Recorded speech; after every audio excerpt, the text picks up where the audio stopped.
नमस्कार, मैं हूं विवेकानंद शर्मा और आप देख रहे हैं द विवेक व्यूज।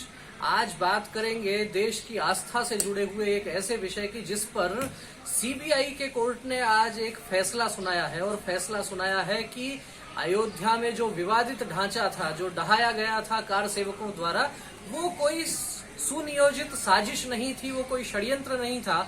और भारतीय जनता पार्टी के अनेक बड़े नेताओं के इस केस में नाम थे, उन सब को बाइज्जत बरी किया गया है। वास्तव में इस फैसले का कई तरीके से हम विश्लेषण कर सकते हैं, लेकिन जिस प्रकार से पिछले दिनों अयोध्या में राम मंदिर का शिलान्यास हुआ और उसके पश्चात जो ये फैसला आया है, सीबीआई कोर्ट का फैसला है, और पूरे देश की ही नहीं, अभी तो हम कह सकते हैं पूरे विश्व की नजरें इस फैसले के ऊपर थी।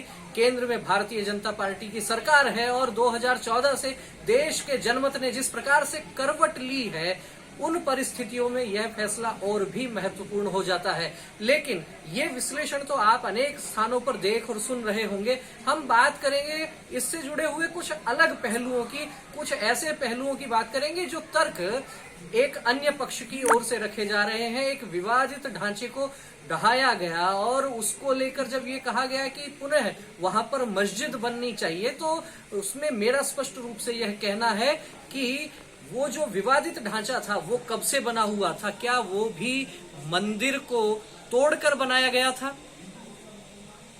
हम बात कर रहे थे कि जिस विवादित स्थल की बात है, जिस विवादित ढांचे की बात है, वो विवादित ढांचा आखिर वहां पर कब से था? क्या उसके पहले वहां मंदिर था? क्या विदेशी आक्रांताओं ने उस मंदिर को तोड़ा था? यदि तोड़ा था तो उसके बाद में जिस प्रकार से कार सेवकों द्वारा जो घटना वहां अंजाम दी गई, तो ये क्रम आखिर कब तक चलेगा? इसलिए वास्तव में ये देखना पड़ेगा, ये सोचना और समझना भी पड़ेगा कि हम जिस देश में रहते हैं उस देश के मान बिंदु क्या है, उस देश के मान बिंदुओं पर कब कब किन लोगों ने आघात किया है, और उन समस्याओं को यदि ठीक करना है, उनको यदि मूल स्वरूप में लाया जाता है, तो जो विरोधी स्वर होते हैं वो किन तर्कों के आधार पर ठहरते हैं। हम बात कर सकते हैं मथुरा और काशी की भी। एक देश में एक वर्ग आज इस विषय को भी लेकर चल पड़ा है कि अयोध्या तो अभी झांकी है और काशी मथुरा बाकी है। तो वास्तव में काशी और मथुरा में क्या हुआ था, अयोध्या में क्या हुआ था? विवादित ढांचे के साथ में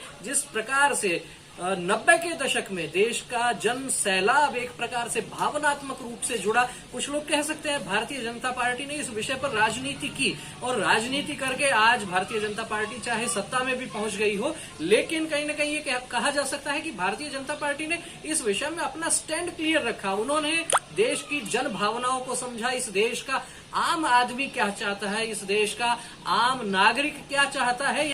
तो हमें वास्तव में इस देश को समझना है तो हमें गांव की ओर जाना पड़ेगा। गांव में रहने वाले लोगों को हमें देखना पड़ेगा किस प्रकार का रहन सहन है, और यदि गांव और ढाणियों में जहां वास्तव में असली भारत बसता है, यदि हम वहां जाकर देखते हैं तो ध्यान में आता है हर एक व्यक्ति, चाहे जिस पूजा पद्धति का हो, चाहे जिन विचारों का हो, लेकिन जब आमने सामने मिलते हैं तो राम राम बोलते हैं। ये राम जो है वो वास्तव में भारत की आत्मा है, और जिस प्रकार राम भारत की आत्मा है, ठीक उसी प्रकार कृष्ण भारत का विचार है।